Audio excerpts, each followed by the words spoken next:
자, 오늘 첫 번째 사연. 시가와 영 끊는 집이 생각보다 많은가요?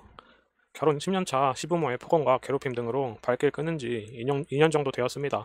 남편은 아직까지 무조건 본인 부모 편이고 친정 식구들은 남편한테 잘해주는데 내가 시가의 발길 끊으니까 남편도 친정에 안 갑니다. 거기에 불만이 없고 오히려 더 편합니다.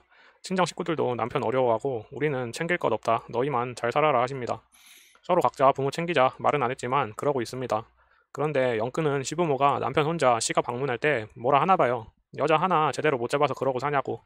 시골 분들이시고 며느리는 하녀 이게 딱 박히신 분들이고 막말에 친정 부모님까지 싸잡아서 욕하고 시아버지는 술 마시고 시어머니 패고 10원짜리 쌍욕하고 어린 손주들이 보는 앞에서도 본인 화나시면 시어머니한테 욕하고 막말하고 버럭 소리 지르십니다. 대충 이런 분위기입니다. 저는 다시는 그 집에 발 들일 생각이 없는데 시어머니가 자꾸 저보고 그만 시가에 오라고 합니다. 아이한테도 시켜서 이번 주말에 엄마랑 같이 오라고 남편한테도 시키고 저는 끔찍해서 그 집에 갈 마음이 전혀 없습니다. 시아버지에게 당하는 시어머니가 불쌍하지만 저에겐 시어머니도 똑같습니다. 그 스트레스를 며느리에게 다 풉니다. 이야기가 길어지니까 대충 분위기는 이렇다 여기까지만 적겠습니다. 남편도 제가 속이고 들어가길 원하고 본인 혼자 시가에 다녀오면 기분이 안 좋습니다. 시부모가 남편에게 뭐라 하니까 그러겠지요. 남자가 되어서 여자 하나 못 잡아서 그러냐고 한 소리 하시고 주위 시선 엄청 신경 쓰는 집안이라 시골 동네에서 며느리 없이 아들만 오니까 소문날까봐 쉬쉬하는데 다 알죠. 본인들 면이 안 서니까 며느리가 왔으면 좋겠는데 저는 갈 마음이 없고 이혼을 했으면 했지 절대 시가 식구들이랑 엮이고 싶지 않습니다. 아버님이 저한테 큰 실수하셨고 저한테 사과하셔서 갈 마음이 없는데 사과는커녕 네가 와서 무릎 꿇어라 이렇게 말씀하시고요. 저의 요점은 시가와 영 끊으신 분들 어느 선까지 끊으시는 건가요? 시가 큰 항사는 참석하시나요? 아니면 아예 발길 안 하고 시부모 돌아가셔도 장례식장도 안 가십니까? 남편이 사실 제일 밉습니다. 본인 부모님이 이상한 줄 알면서 항상 저에게 네가 참아라. 연세 많으신 분들은 안 바뀐다. 너만 참으면 된다. 항상 이런 식이거든요. 그냥 자기 안 맞으면 안 가는 게 맞죠. 네, 다음 사연 볼게요. 남자친구 지갑 속 발견된 여자친구 편지 어떻게 생각하시나요? 오늘 남자친구랑 집에서 배달 음식을 시켜 먹었는데 띵동 소리가 들리더니 남친이 저한테 탁자에 내 지갑 있으니까 꺼내서 계산해 하고 하길래 꺼냈는데 영수증이랑 다른 종이들이 떨어지더라고요. 일단은 계산하고 와서 보는데 작은 편지지 같은 게 있었습니다. 펼쳐보니까 전 여자친구가 우리 1주년 축하해 너무 많이 사랑해 뭐 이런 내용들로 두 줄밖에 안 되는 짧은 편지였습니다. 여기 편지가 왜 있지 싶어서 남자친구한테 물어봤는데 엄청 당황하더니 전 여자친구한테 받은 편지라고 했습니다. 사귀었을 때 일하다 힘들면 한 번씩 보곤 했다고 여기 있는 줄 몰랐다면서 당장 버리겠다고 하길래 뭐 별거 아니니까 그냥 남친이랑 배달 음식 먹고 집에 왔습니다. 그런데 생각해보니까 걸리는 점이 있더라고요. 제가 알기론 전 여자친구랑 헤어진 지 6개월 정도 된 걸로 알고 있습니다. 짧은 시간은 아니니까 까먹었을 수도 있다고 생각합니다.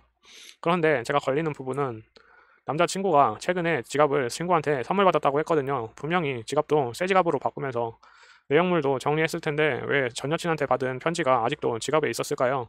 제가 너무 예민하게 구는 걸까요? 제가 너무 집요하게 생각한 건지 어떻게 생각하나요? 네, 지금 양다리 걸치고 있는 것 같습니다.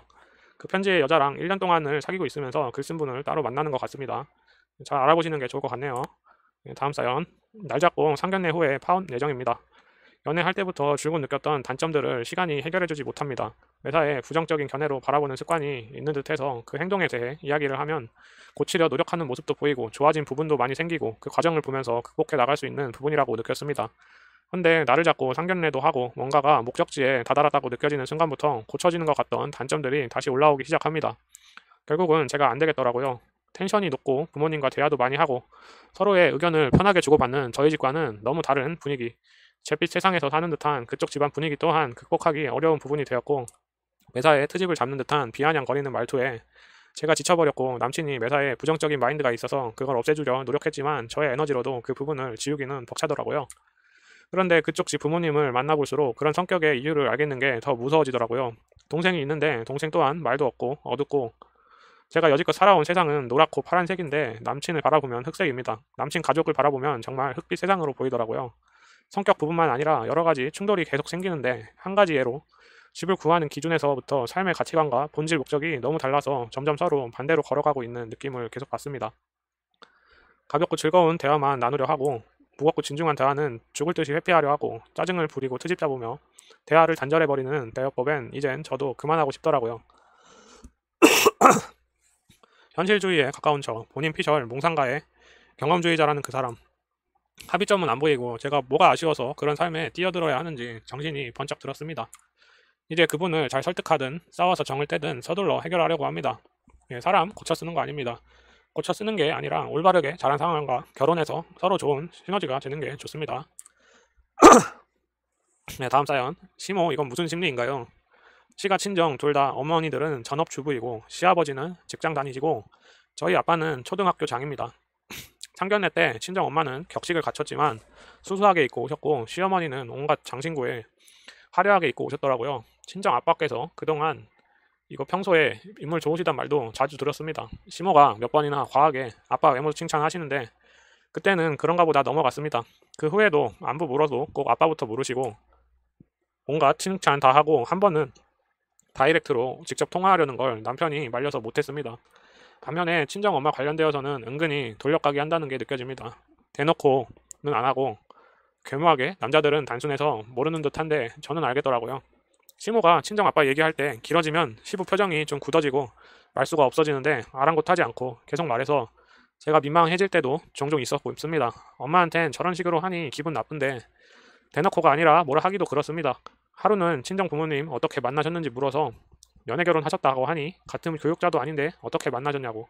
그 당시 엄마 우체국에 근무하셨고 지인 소개로 만나셨다고 왜 물어보시냐 했더니 말 돌리면서 그냥 뭐 하더라고요. 그러더니 나도 전에 회사 다니고 다 했었어. 묻지도 않은 말을 하고 알고 보니 거짓이었습니다. 이거는 뭐 중요하지 않습니다. 시모가 이해가 안 가요. 대체 무슨 심리로 왜 저러는 건지요. 시모 친정아빠 직업까지 적은 건 제가 무시하는 게 아니라 시모가 티나게 그럽니다. 옷차림은 상관이 있습니다.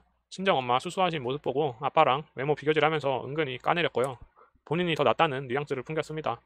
그리고 매번 돌려가기 하는 게 모욕적 언사 아닌가요? 그냥 푼수 주책바가지처럼 안 하고 여우지처럼 합니다. 이거는 안 싸더니 부러워서 그런 것 같습니다. 되도록 같이 안 보는 게 좋은 것 같습니다. 네, 오늘 사연은 여기까지입니다. 감사합니다.